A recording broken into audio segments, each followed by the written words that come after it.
When I was young, I heard my mother and my father, because they are observing me when I was a little boy, because they said, maybe Efren will become a priest. So that is the reason that I am predestined, okay? Because my mother and father, I honor them. I am obedient. When they said I have to go and enter the minor seminary and follow the rule, because I will be entrusted under the ordained priest of the Catholic Church.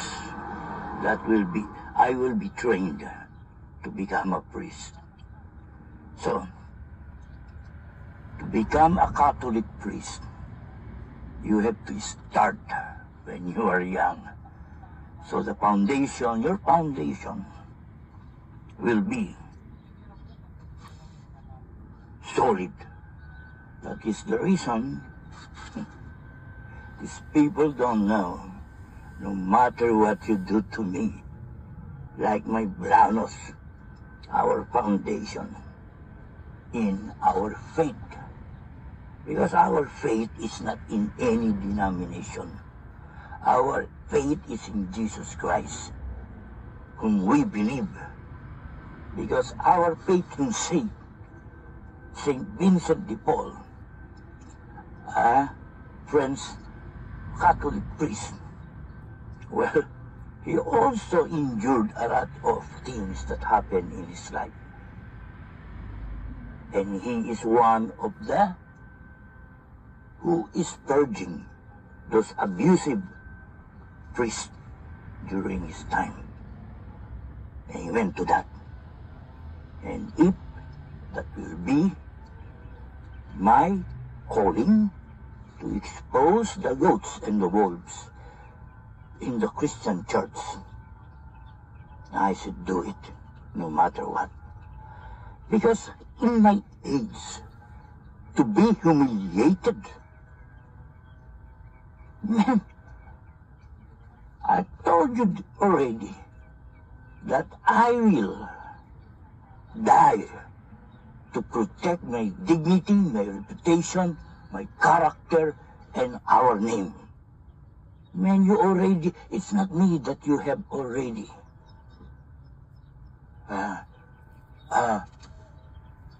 The reputation of my family, our name, the Tajaman. That is the reason that when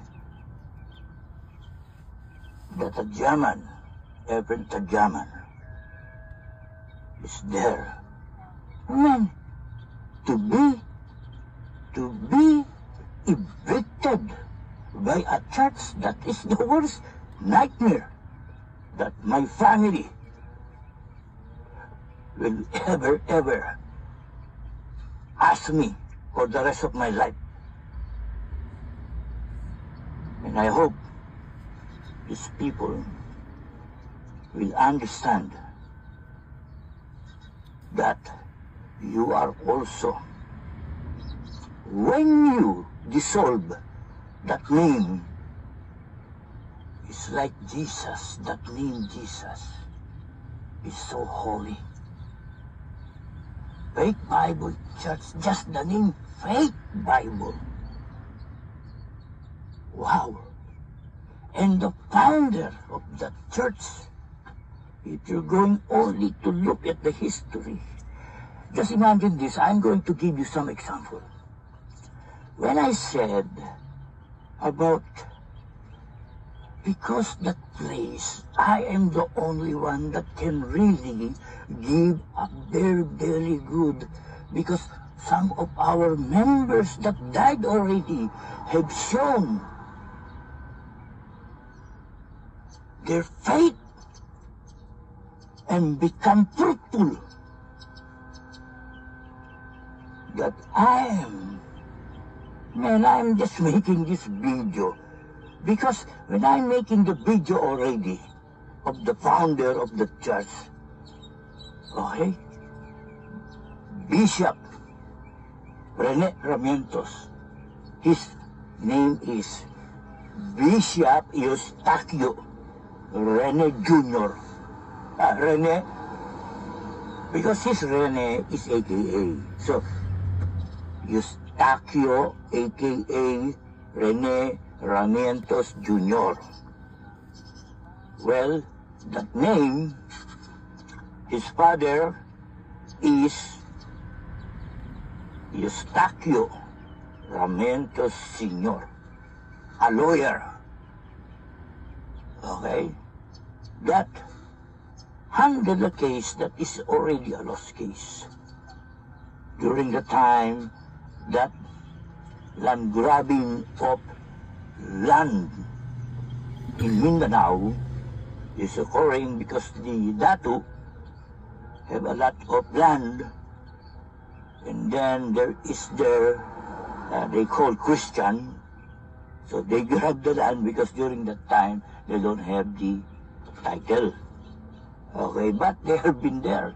However, the father of Bishop Eustaquio Ramientos Jr., okay, took the case and they won. Alright? And Bishop Eustaquio Ramientos Jr., okay, he is a graduate of this. He is a very, very good, well-educated person, a graduate of journalism, because he is being molded to become also a lawyer. However, he had chosen the ministry. Alright? And he was even what? It is written in his life story that the highest award that he had achieved when he was recognized by his alma mater, because to be the most outstanding alumnus because of his work in the ministry. And he was giving also a doctorate, honorary doctorate degree, time when he went here in America because of also of his work in the ministry around the world and also here in United States. That is the reason after he was given that honorary doctorate degree because of his work in the evangelism of the Word of God. That is the reason also he founded that church, Faith Bible of Los Angeles, California. Just two, because this is what I'm going to tell you guys. Okay? How bullshit, how idiot, how stupid that these people that they mess around with the wrong guy, and it's me. Okay? Paul wanted the Corinthians to understand that they were a unified assembly, because you yourselves are God's temple, and God's Spirit dwells in every person. So, they were not to see themselves as a collection of competing interests or independent individuals. Paul was emphasizing the intent of Jesus' prayer in John, in chapter 17, that is from verse 21 to 23, that believers be unified in God, What actions could you take this week to strengthen your ties to fellow Christians in the Church of Jesus Christ? Is to share this, okay, to Facebook. 1 Corinthians chapter 3, verses 16. Don't you know that you yourselves are God's temple, and that God's Spirit dwells in your midst? If anyone destroys God's temple, God will destroy that person. For God's temple is sacred, and you together are the temple. Amen and amen. The church must be built on Christ, not on any other person or principle. Christ will evaluate each person's contribution to the life of the church, and the day of judgment will reveal the sincerity of each person's work, and God will determine whether or not they have been faithful to Jesus' instruction.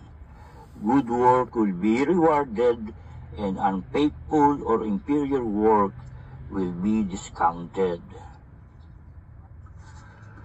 This is what is written in the Hope Fellowship Apostolic Church during their 4th anniversary, March 24, 2019.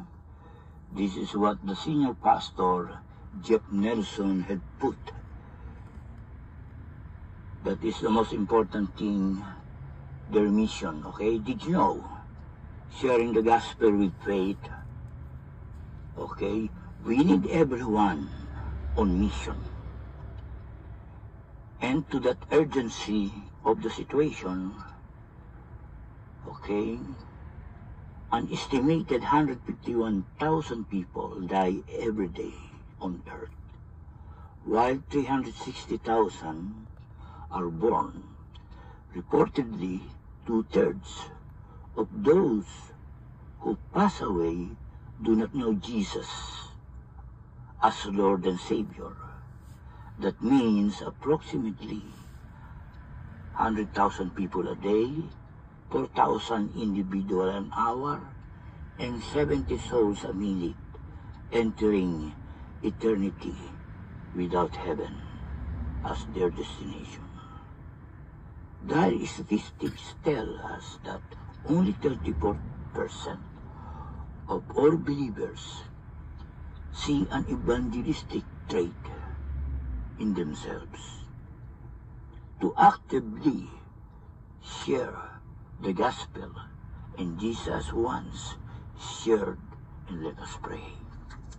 Okay, this is really a very, very good illustration of a mission of the Hope Fellowship Apostolic Church.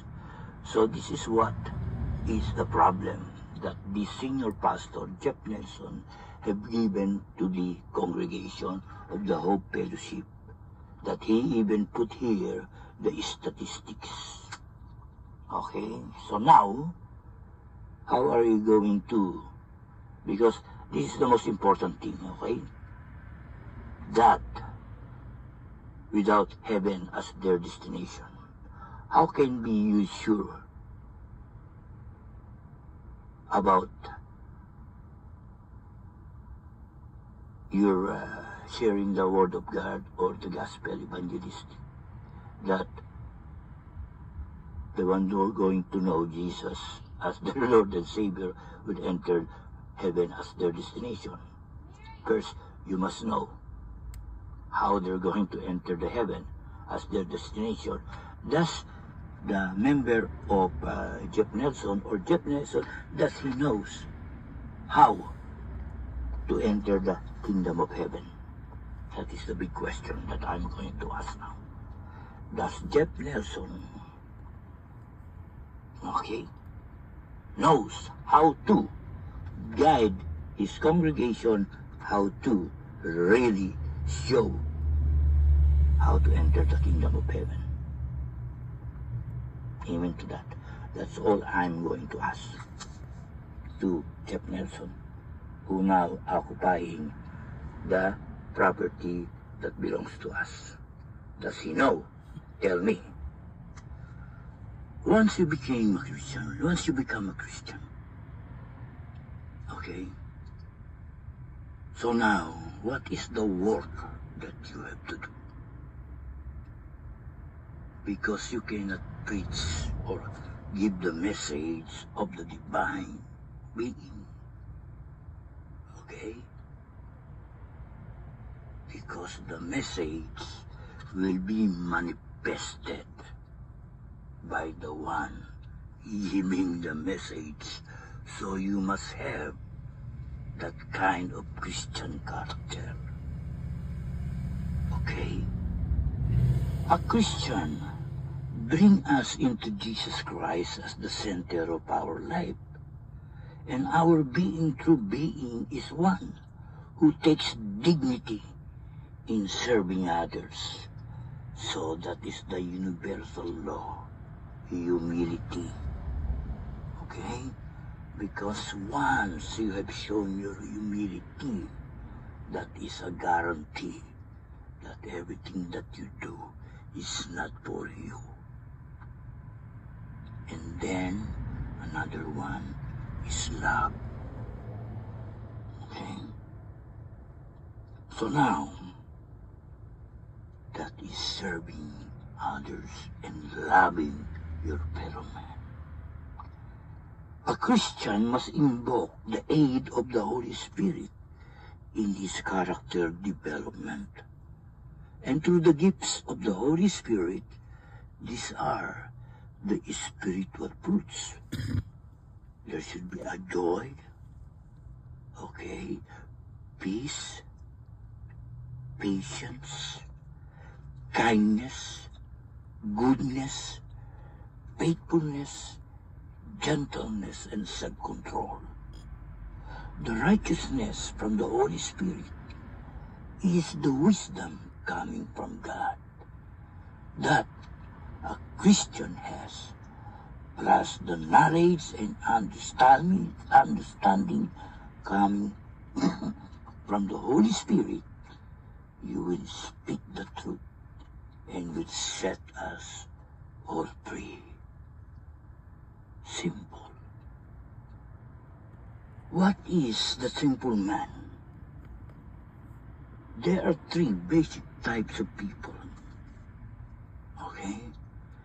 The pagan man who has never heard the gospel, and the moral man who strives to live a good life, and the religious man who keeps all the rules and regulations. All three stand condemned because their righteousness is not adequate to avoid offending God, a perfect and holy God. And this is your mission, to give that message to the pagan man, okay, to a moral man, and to religious man. However, that message, before you can give that to them, it should be shown that kind of Christian character in you. Because how can you preach or share the word of God if there is doubt in your sharing or what you're saying? Would have been created. Adam and Eve were probably the most perfect human beings ever created. And everything that they did was amount of working day by day to complete the task that God had given them. but occasionally there was some unscheduled moments. I'm just going to walk around this tree and just think, oh, it's so beautiful and it's nice and the fragrance is amazing and everything else. And all of a sudden, when we begin to just move away from God just a little bit in those personal moments, and we think we have the ability to overcome the element of temptation, that's when the temptation becomes the greatest. We always think that God's not watching. I can get away with this. There's nobody here. Yeah, there is. God's all the time. I wonder if she asked herself, I don't see Adam. I think I'm okay. The serpent knows when we are most vulnerable. And he will wait. There's one thing about the enemy. He's very patient because he knows sooner or later we will fall amongst ourselves. So in the midst of this waiting, it says here that by 14, but each one of us is tempted when he's drawn away, listen, drawn away from the presence of God by his own desires and enticed. We don't do blatant sin when everybody can see us because we're so shame-based. We don't want that kind of recognition. We do these things when nobody can see me. When God says, hey, go and pray in your closet, just you and me and you and God in the midst of those prayers, but also in the midst of our human side, we do all these things when nobody else can see us because we think we can get away with it. But yet God knows what we do.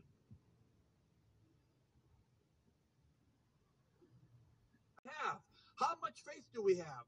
Do we believe that God will cover us? The issue is, this is for everyone, do I know my weakness? Do I know my weaknesses? Do I have a sense of when the weakness is taking me down a path, and if I don't check it, I'm going to be caught up in that trap, and before I know it, sin abounds?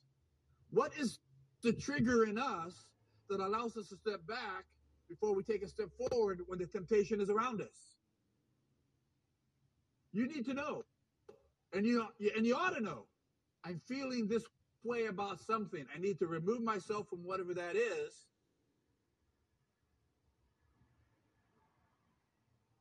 You know, if you've had one piece of chocolate cake and you're desiring another, put the cake away. Cover it up with some tin foil, put it back in the refrigerator, and walk away from the refrigerator. Because if you're so enticed, you can eat the entire cake. And then you're done, you're going, oh, why did I do that? When temptation has dropped into sin, we ask ourselves after the guilt of sin, why did I allow myself to do that?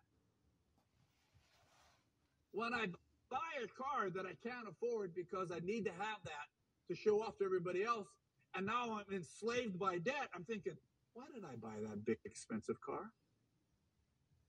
If I only need a house of 1,500 square feet, but I'm buying a house of 3,000, and now I'm in debt to mortgage. I'm going, why did I buy that big house? At the moment of when temptation falls us into something else, we kind of lose our mind. The trial and the testing the faith that we know, all of a sudden, it's not reasonable. I can't even think straight.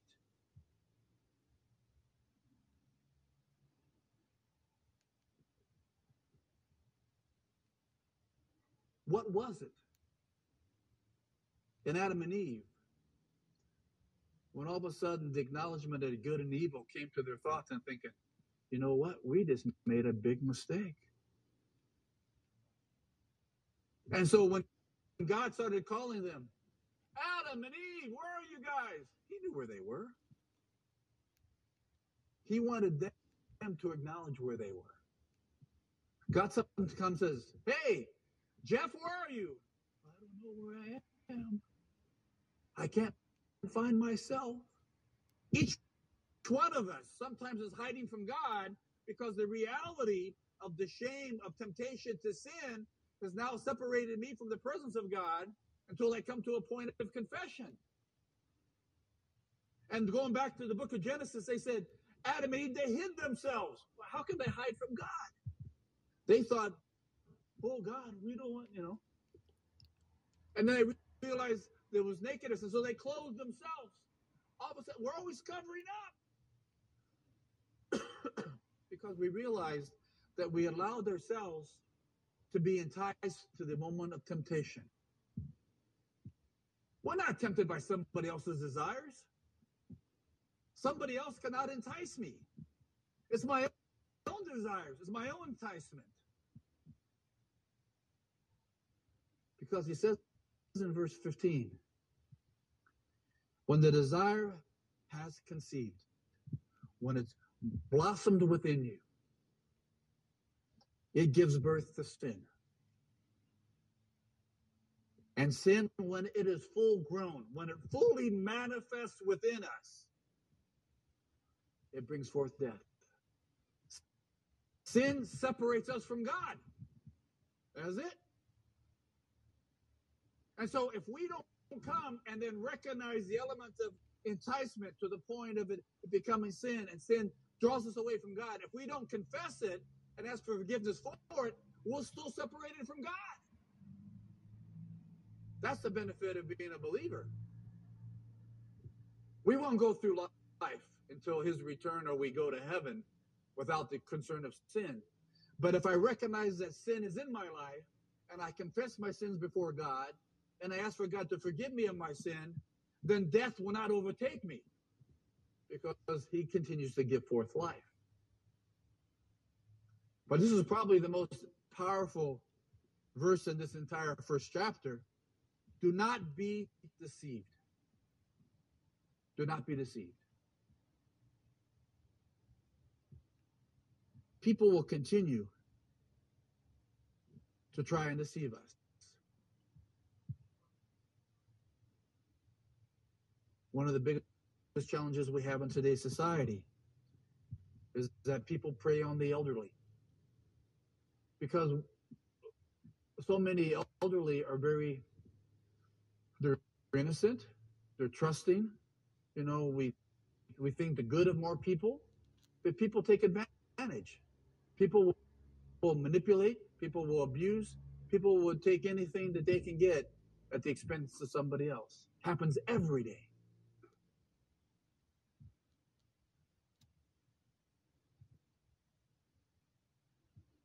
I'm not here to criticize any type of service online, but I'm very hesitant and cautious when I'm dealing with things. A lot of these dating apps, I don't know who the other person is on the other line. The appearance of what I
Okay,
a lot of my friends are asking why I got involved in this kind of mess in that small church in Sunbury.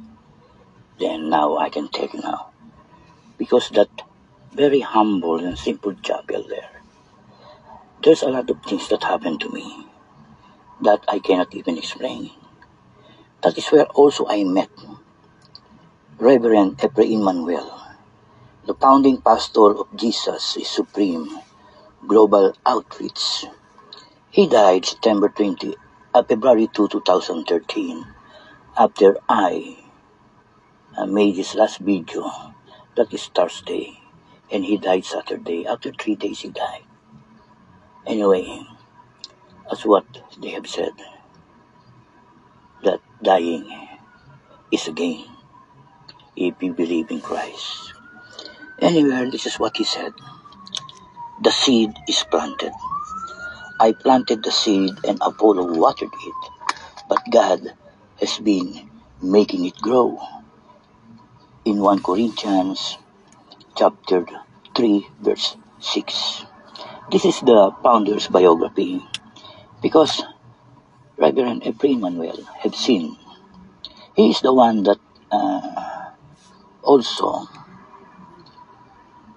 he sent a letter of application to Sacramento for the name of the company, Friend Energy. The mission of the company is taking care of society's needs by operating and maintaining and building additional small to medium sized electric plants, and to immediately take advantage to distribute electricity whatever whenever the need. I, Brother Ephraim Maulino Tadyaman, shared this vision to Pastor Ephraim, that my calling was like Ezra ministry, helping independent churches that needs a place or structure for their services. But my brother Ephraim gave advice that I should attend the Bible school to learn more what Christianity is all about. Well, before I came to the church, I'm an independent researcher. So I have done my personal research and study in aqua farming from 2001 to 2007 in Coachella Valley, Southern California. And one of the problems I was trying to solve in industrial farming is to be self-sustaining in electricity. And I started my independent research in designing a water turbine using a recirculating water system. And electricity is one of the factors eating the aqua farming profit. So from 2006, I started fooling around with the law of thermodynamics and law of conservation of energy. According to this law, the total inflow of energy into a system must equal to the total outflow of energy from the system, plus the change in energy contained within the system. How about you combine different potential energy into a system and harnessing them to produce one purpose, moving a flywheel, which is also a rotor of a generator? And this is true. That is what the Tesla, the motor of the Tesla car, once it break, you just release the like an accelerator, and the motor becomes now a generator. And this potential energy which comes from natural resources are naturally replenished. The application of this new thermodynamic cycle will really disrupt a large market. If your company loves breaking monopolies, so are we. We are not talking here millions of dollar market, but billions of dollar.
My play.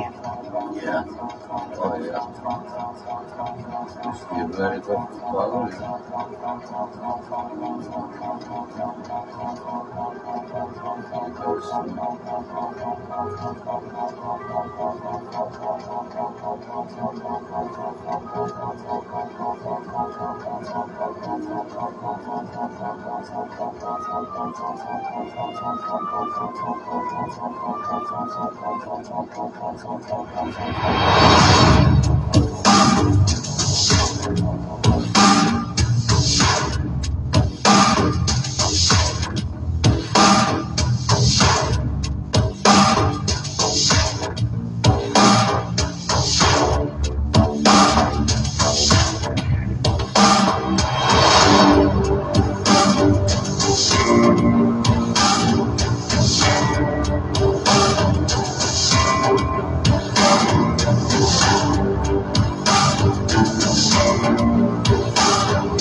Food and energy, the most important commodities in the future.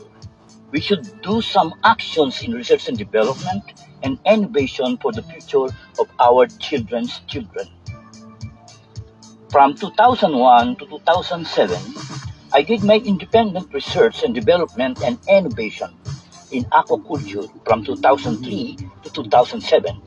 I transferred to Aqua Farming Tech Incorporated to test my broodstock red and golden orange tilapia with the approval of Rocky Friends to test it. In this farm, he is also the founder and CEO. When I was in Aqua Farming Tech, I collaborated with Rocky Friends in research and development and innovation in intensive culture system in aquaculture. Most of it are out-of-the-box ideas, and the experimentation we have done was recorded in videos and in my personal journals. Rocky Friends and me, Efren Tejuman, had done some innovations never been tried in aquaculture. Rocky and me is the same age. We are born in 1957.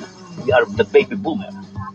Aqua Farming Tech is the definitive leader in the industry. State-of-the-art aquaculture operations are conducted from the two farms encompassing 120 acres. Always an industry innovator. Aqua Farming Tech is the first farm with more than 60 tanks. One of the first farms to build above the ground cement tanks, and the first farm to utilize a mechanical aerator to improve the oxygenation of the water, the first farm to develop and implement method of recycling water, and the first farm to generate significant percentage of its power from solar, and the first farm to self-manufacture its own feed, and the only farm endorsed and accredited by the state of California to do and accept training and education of people about intensive culture system in aquaculture. In a world with increasingly limited land for growing food, we invest in agricultural enterprises that produce the highest possible yield per acre. We also leverage that strength by using the most efficient energy resources on the planet. It's no secret that some of the smartest investors in the world are betting on the development of highly efficient methods of growing food in smaller spaces. People like George Soros, Warren Buffett, and Bill Gates have seen the numbers and added farmland to their portfolios. Here's what they know. The world's population is projected to be 40% higher by 2050 than it is today. That's not far down the road, and yet our farmland is shrinking every year. An estimated worldwide equivalent of 40% of California's agricultural land is lost every 18 months, which will result in a dramatic increase in the cost of food, but there's hope and opportunity. There are methods of farming that can address these frightening numbers and help feed a hungry planet while generating profits for forward-thinking investors. In short, a chance to do well by doing good. In this respect, New Global Energy Business Unit, Aqua Farming Tech, has been at the forefront of developing and implementing the most advanced sustainable methods of producing premium seafood since 1993. Its operations are located just east of Palm Springs in the heart of the Coachella Valley in California. When Aquafarming Tech started, global aquaculture accounted for less than 10% of seafood consumption. Now it's about 40%. The United States imports about 86% of its seafood, only half of which is wild caught. In fact, what looks like a brilliant idea now had its critics 20 years ago, as our aquafarming manager, industry legend Rocky French explains. When we started, everybody was thinking that we were crazy because we're trying to build fish farm in the desert. It turned out this is the very best place to start fish farming. But as ideal as the Coachella Valley is for growing tilapia, this type of farming also has its pitfalls. In California and elsewhere, other fish farms have shut down as a result of 3 persistent issues. We're fortunate that Rocky and the rest of our technical team have met these challenges. High density type of fish farming, you're faced with like 3 major problems. Electricity, feed, and water. In our case, we're able to mitigate our problem by putting a solar array. We save about 80 to 90% of our electric bill already. The second issue was water use. And of course, in the farm, we're doing recirculation. We pump the water, it goes into our reservoir, gets cleaned up by the water vegetation. Well, one of the major costs of fish production is feed. We figure that if we could build our own feed mill, design our own feed, and have better control on what type of ingredients that we could put in the feed, this would be a major contribution to the production of good quality, sustainable type of fish. In addition to producing our own feed, Aquafarming Tech has developed a proprietary fish feeding methodology that is projected to save up to 70% of the overall feed costs. The program involves feeding our fish green algae for the first 4 months in the grow-out ponds. In their natural environment, tilapia, which are vegetarian, feed on nutrient-rich algae and other aquatic plants. This sustainable technique dramatically lowers the feed cost, and the oxygen-producing action of the algae reduces electricity costs by diminishing the need to run mechanical paddle wheels to aerate the water during the day when the electricity rates are at their highest. By successfully solving critical cost issues that confront fish farming in this area, we lead the industry in tilapia farming, and we are in a position to acquire or lease other California fish farms as they have closed. Because Aquafarming Tech has perfected high-density aquafarming, our yields are much higher per acre than traditional fish farming. Most farms yield about 1,200 to 1,500 fish per acre, while we average 30 to 35,000 fish per acre.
When I was doing my independent research in aquaculture about intensive tilapia farming, it really opened my mind to really explore and learn a lot of things.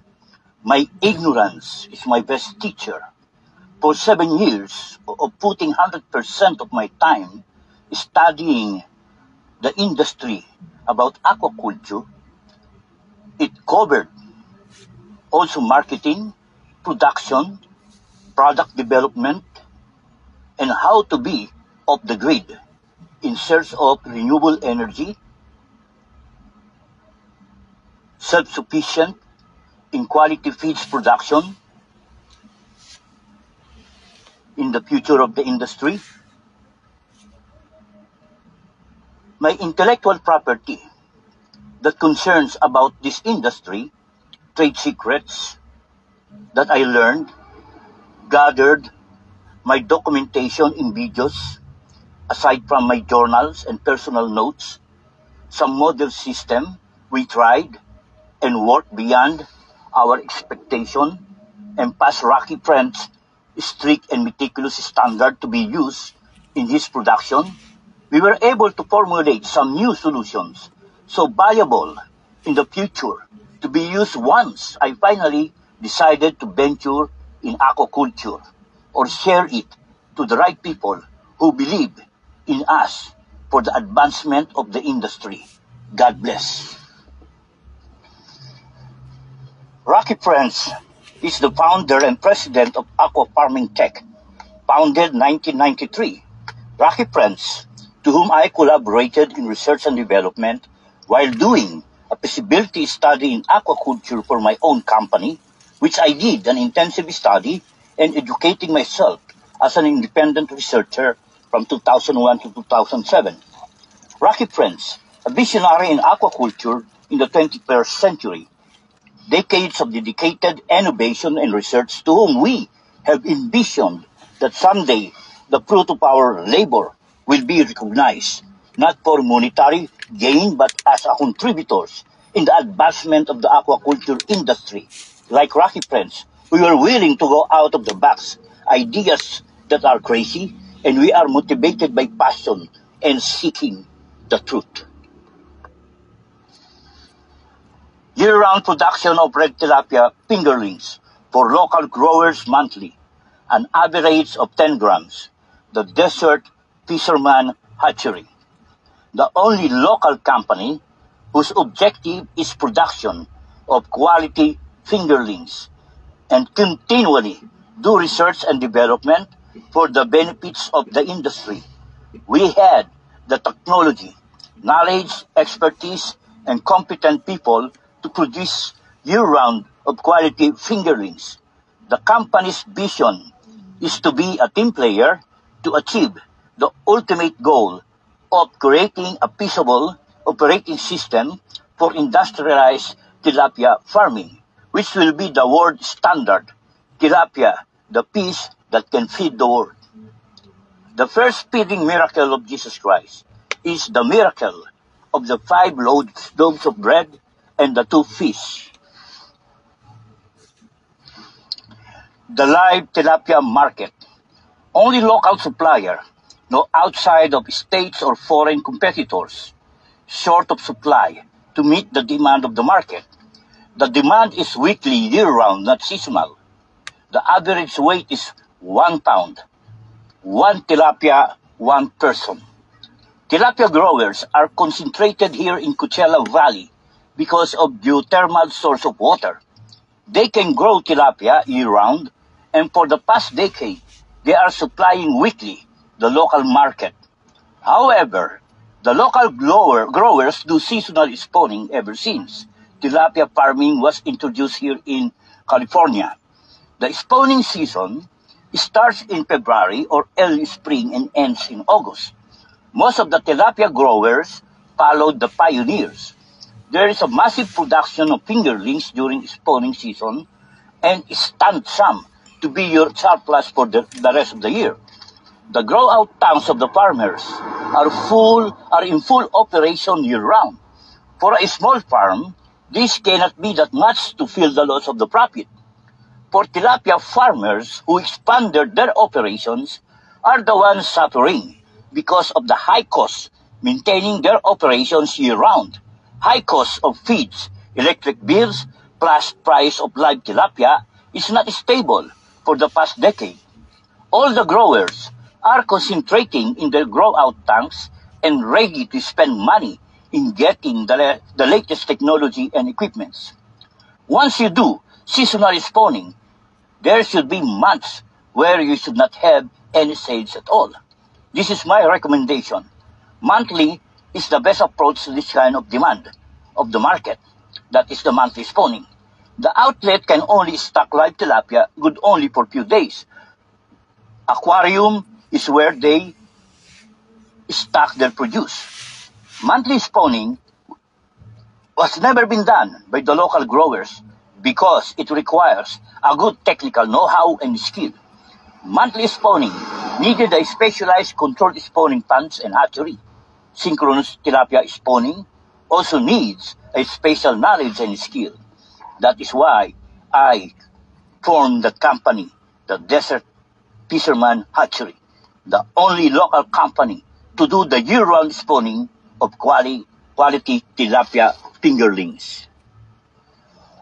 All my projects are all on hold due to what the corporate pastors have done to us.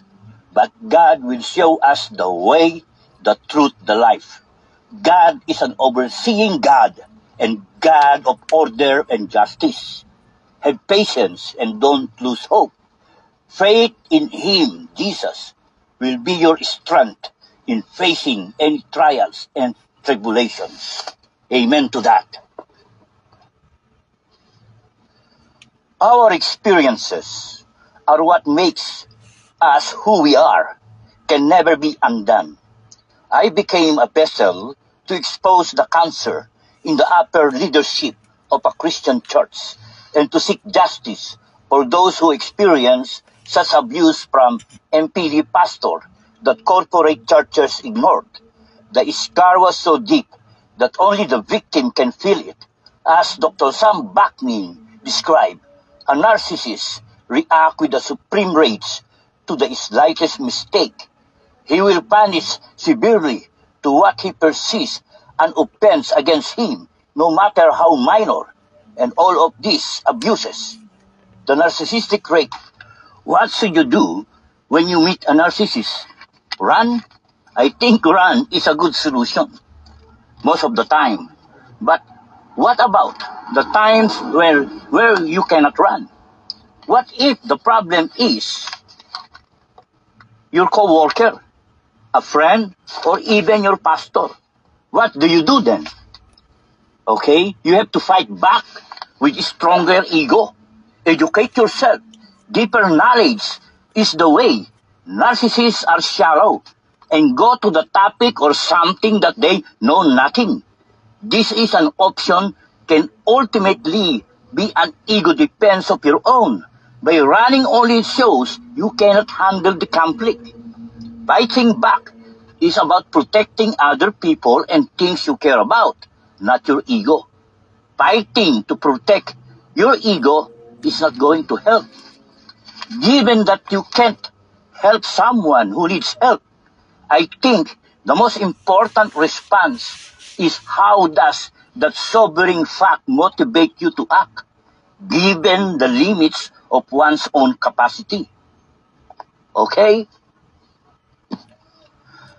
Personality disorder have not been shown to be due to lack of particular chemical or organic process, but are largely under the direct control of the person who cooperates with it. Essentially, a person with narcissistic personality disorder is not mentally ill in classic sense because they are deciding to behave the way they do and in full control over it. This is why traditionally some mental health disorder will mitigate criminal actions, not guilty reason of insanity plea. But personality disorder are no defense. And make no mistake that the vast majority of interpersonal behaviors that NPD pastors are evil. Another person or individual for the NPD pastor are but objects or toys, an obstacle to everyone.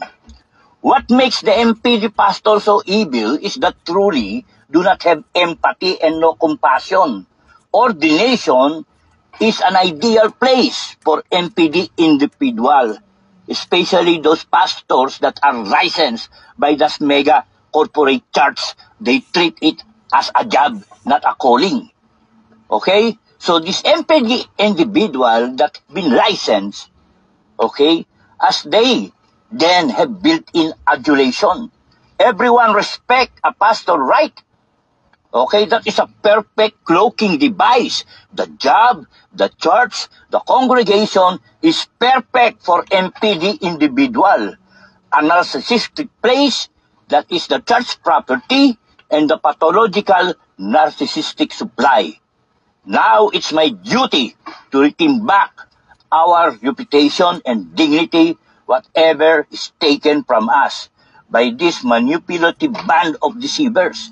We are independent church, and our founding pastor was Dr. Reverend Nene Ramientos.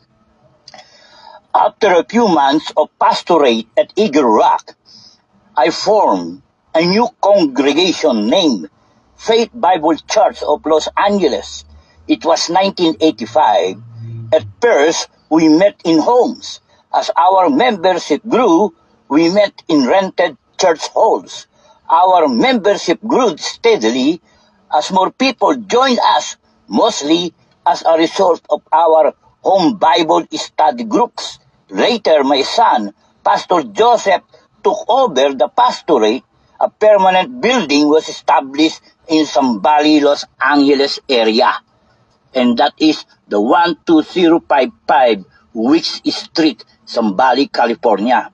And that property is a 4 acres property originally is owned by a Baptist church. That is the reason to 2013, Dr. Ruel Tica became our guest because he thought that it's still a Baptist church. But we opened our door and let him share his testimonial, like our founding pastor, Dr. Rene Ramientos. Man, once you read his book about his life, his testimonial about how he became really a disciple, an ambassador, a minister of Jesus Christ in further the gospel and sharing it to the whole world. Okay? The property was paid off, and we just entrusted the title of the property. And now, the International Church of the Foursquare Gospel Incorporated, claiming they are the original and real owner, as stated to the summons served to me June 16, 2015. Okay? When a victim of narcissist abuse turns to the people for help, their claims are never fully understood, and most people fail to appreciate just how serious are the topics, such as financial abuse, really are, and just how much damage they cause.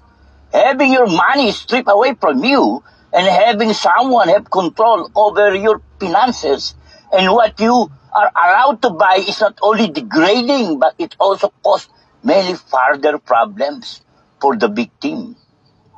The Foursquare Church dissolved our church, the Faith Bible Church of Los Angeles, California, aka Zambali Foursquare Church.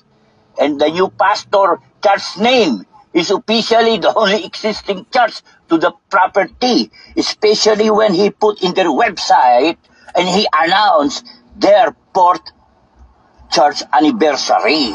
And that is March 24, 2015. My golly, now we know that when they came, they already have a plan to steal our property. Oh my God. And because I am the property custodian, I am the first one that they really harass. My God, now the picture is now becoming clearer and clearer. I believe these are the worst type of manipulators. I say they are the worst because they will do anything in their power to get everyone to believe they were wrong. They never take any responsibility for any problems they may be involved in, and always look to blame someone else. They don't respect others but demand respect for themselves. When you point out their inconsistencies, they accuse you of being like everyone else. If they have ever felt unhappy with someone, they call and speak to everyone about it and do their best to smear campaign while the victim is kept in the dark. In my case, I was confined and isolated. And then in that small room that they called the unit number 1. Okay? And then what we're going to do right now is this one. A contingency is an if-then situation. If someone does a particular thing, then a certain consequences will follow. And the only way they learn anything is by experiencing the consequences of their actions and behavior by teaching them how the game of life is played. Okay? Since the district legal representative and also the district administrator and also the one that is taking care of the insurance of the 4 square and now is the assistant supervisor, okay, keep on asking, do I have evidence? Any evidence? So I said I will research and provide him what is ever needed. So this is the reason why it took us years, because they kept on ignoring every documents I submitted and personally even gave it to Jeff Nelson, the appointed pastor from the corporate. And I even used the social media, but to no avail. I was even erased from the Facebook.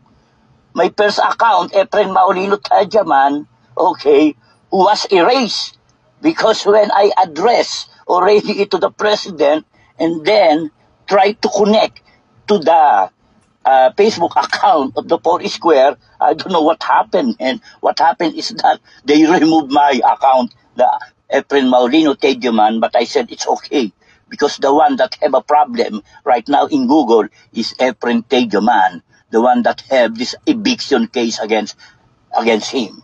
So now, when I mentioned to the district administrator, by not immediately correcting the problem, I was subjected to, due to that I have to endure narcissistic traits. So he even asked, do I have a medical proofs and certificate? So I said, I'm going to research it. Ambient abuse is the propagation of an atmosphere of fear, intimidation, instability, unpredictability, and irritation. There is no traceable or explicit abuse. There is no wound or marks of the body, something that can be used as an evidence in the court of law. There is no manipulated control. There is nothing there, yet the air of the feelings remains and the bad omen.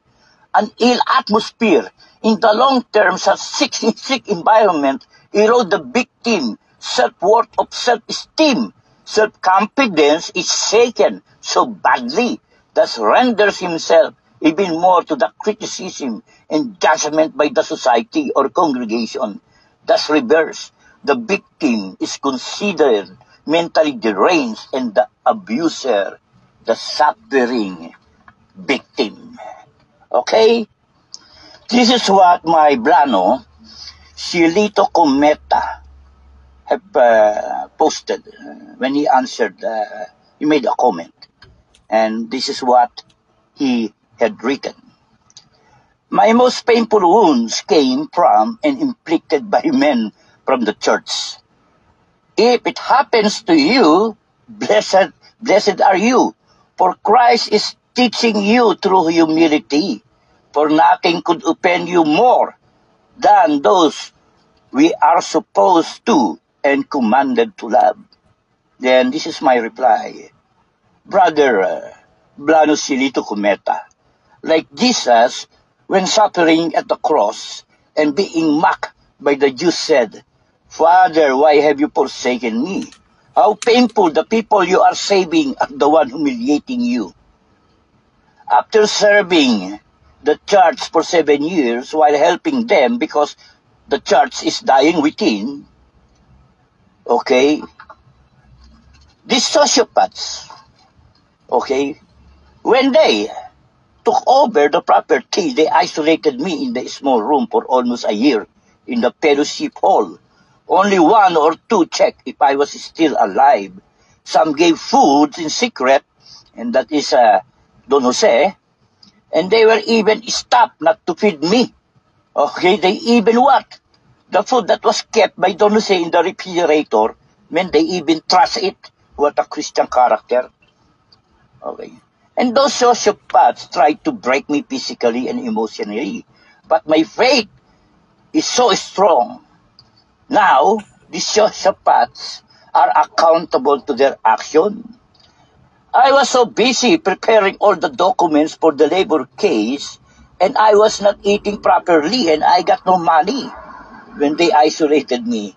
So I was left all alone, and I lost a lot of weight, and I look so haggard, and this is the wrongdoing of the sociopath, and they got even scared because they think I might lose my mind and do something stupid. See how stupid these sociopaths are? By isolating me for almost a year, trying to break me down. They got even scared when they saw me. I lose a lot of weight and my hair is so long. Anyway, that's the way it is, man. So now, and then how stupid the sociopaths, after isolating me in the video room, they realized I got an access to the most important tools I need in preparing a case against them.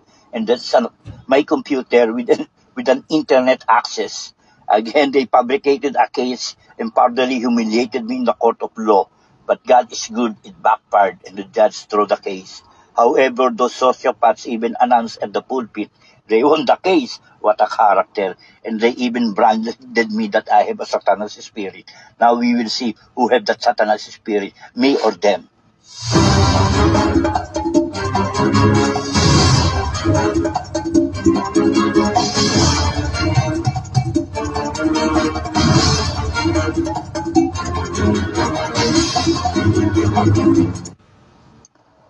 The way of the believers is not an easy road. Being a Christian does not solve or remove all problems. Paul served humbly and with tears, but he never quit, never gave up. The message of salvation was so important that he never missed an opportunity to share it. And although he preached his message in different ways to fit different audiences, the message remained the same, turning away from sin and turning to Christ by faith. The Christian life will have its rough times, tears and sorrows, as well as joys, but we should always be ready to tell others what good things God has done for us, and His blessing outweighed life's difficulty. We often feel that life is a failure unless we're getting a lot of it: recognition, fun, money, success. But Paul considered life worth nothing unless he used it for God's work. The Holy Spirit showed Paul that he would be imprisoned and experience suffering. Even knowing this, Paul did not shrink from fulfilling his mission. His strong character was a good example to the Ephesian elders, some of whom would also suffer for Christ. Single-mindedness is a quality needed by anyone who wishes to do God's work. Paul was a single-minded person, And the most important goal of his life was to tell others about Christ. In Philippians chapter 3, from verses 7 to 13, it is no wonder that Paul was the greatest missionary who ever lived. God is looking for men and women who focus on that great task God has given them to do. The whole of Paul's Christianity can be put into the eschatological proposition. We shall bear the image of the heavenly if we understand image in the full Pauline sense. It picks his soteriology perhaps not in all the dogmatic or controversial or apologetic forms he afterwards gave it in Galatians or in Romans, but in substance and effect. And he knew from this time on with absolute certainty that salvation is of the Lord. It begins on God's side and with a gracious act of God in Christ, which man has done nothing to merit. Paul was going madly on the wrong road when he obtained mercy, was apprehended or arrested, turned and put right, defined the experience by relation to God, and it takes the form of doctrine of divine sovereign grace. God, out of his pure mercy, saves who he will. This is the fundamental doctrine of redemption as a doctrine of God, and all the gospel is in it.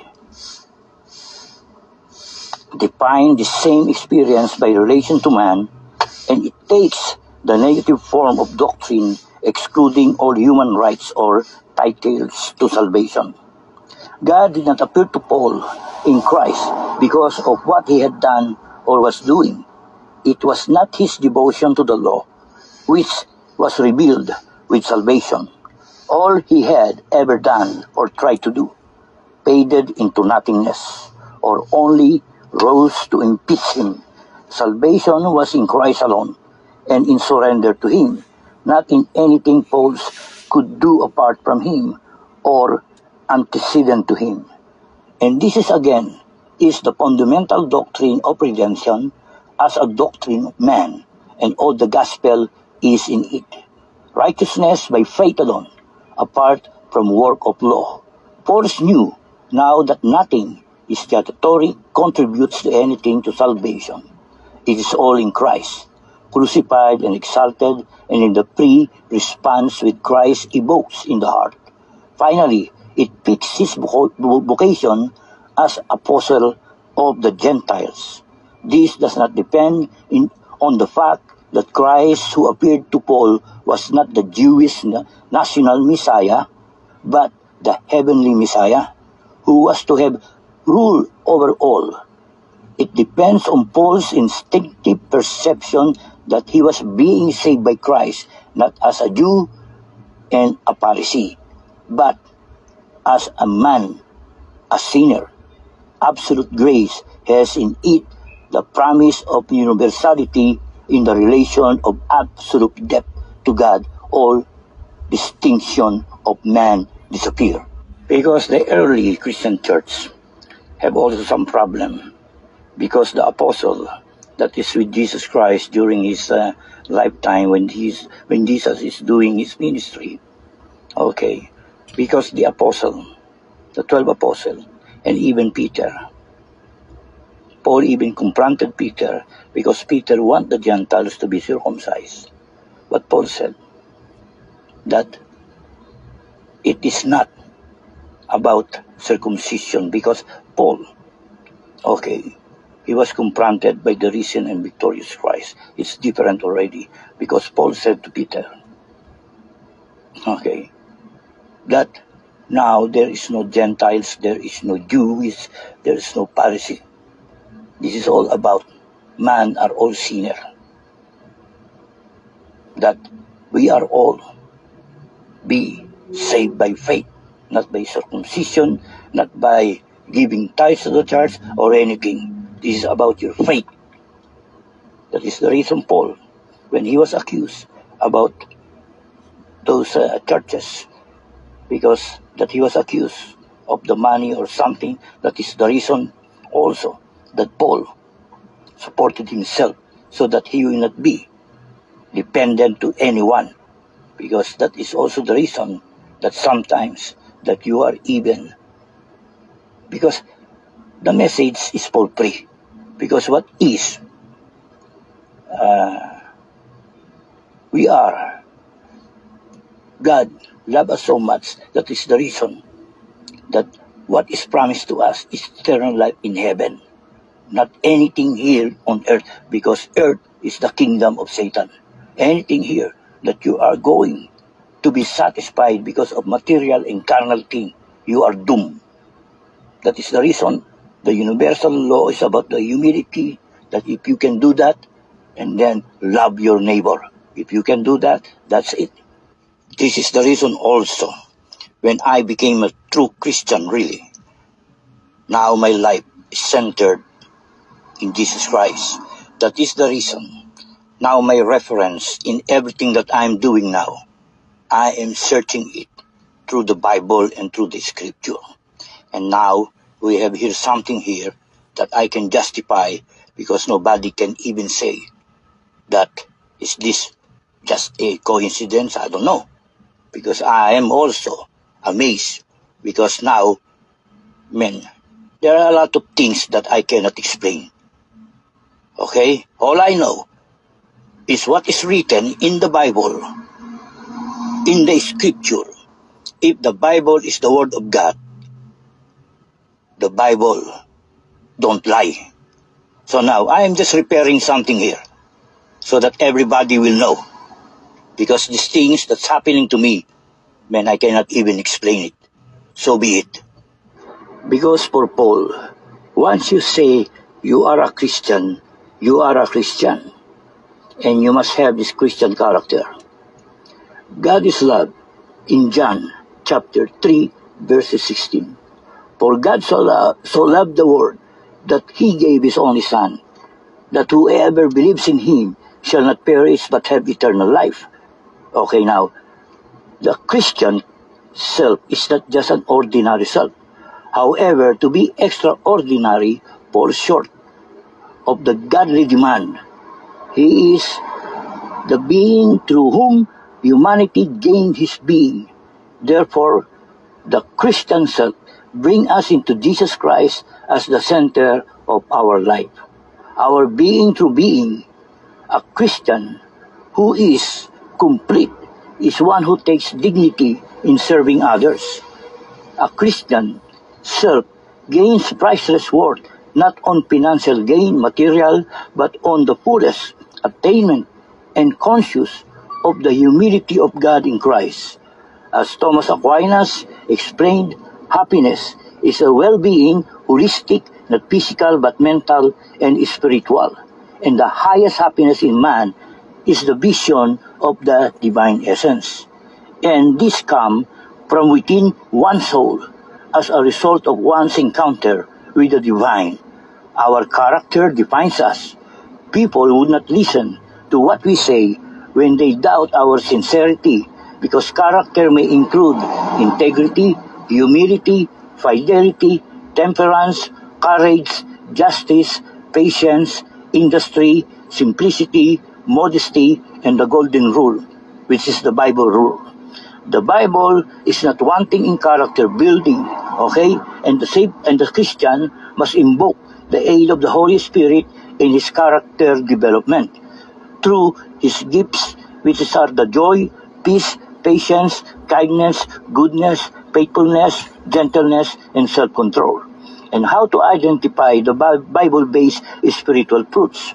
The Bible indicates that there are two types of spiritual fruits required to be produced by a Christian through their lifetime.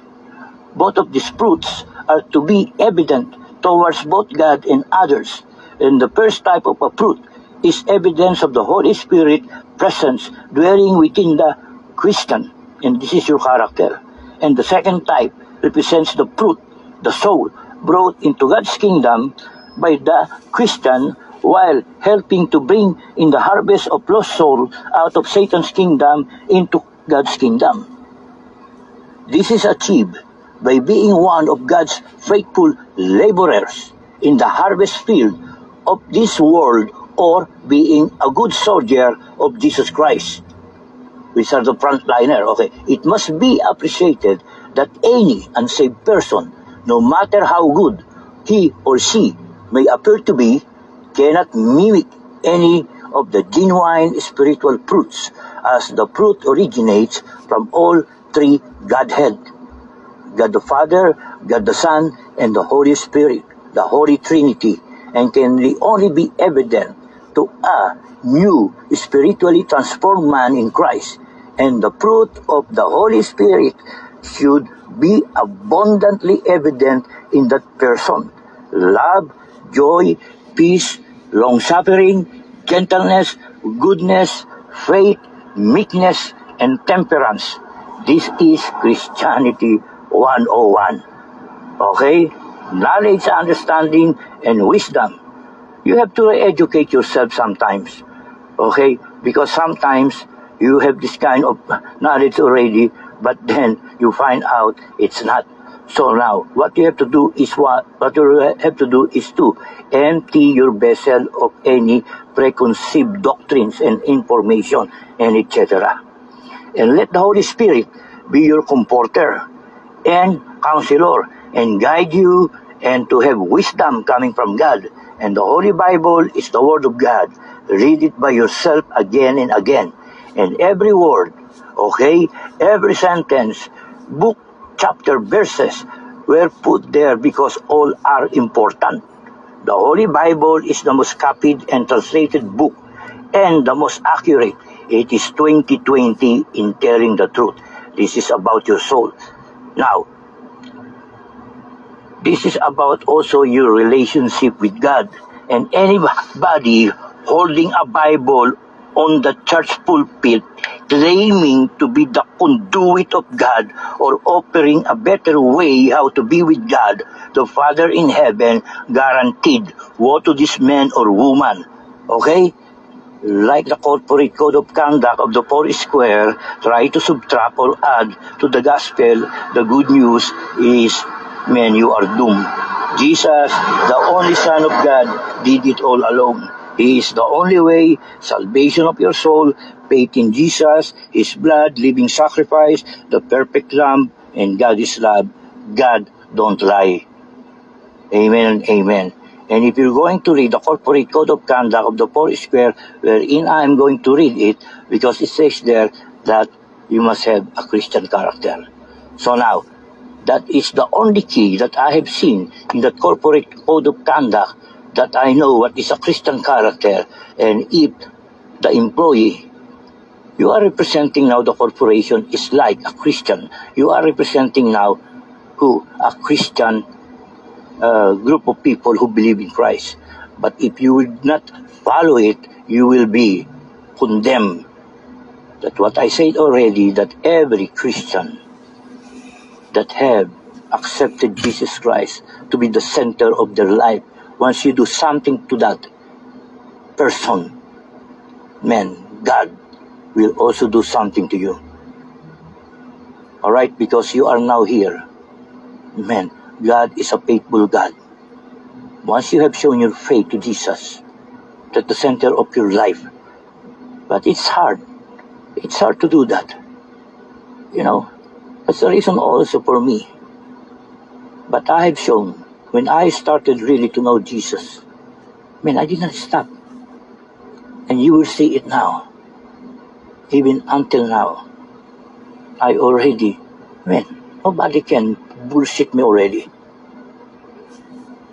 I can defend my faith. And everybody who is calling themselves a Christian, man, I can tell you who.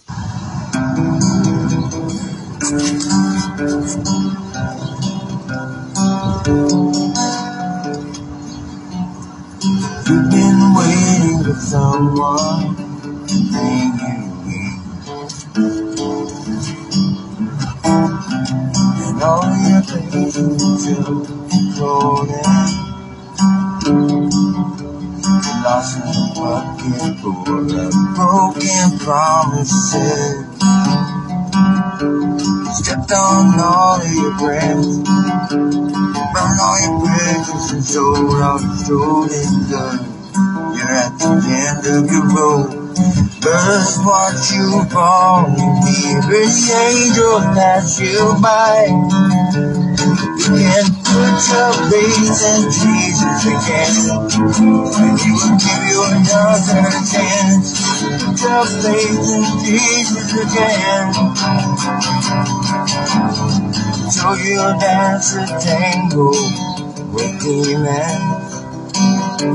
Got tangled up, and there's nothing you see but you won't leave.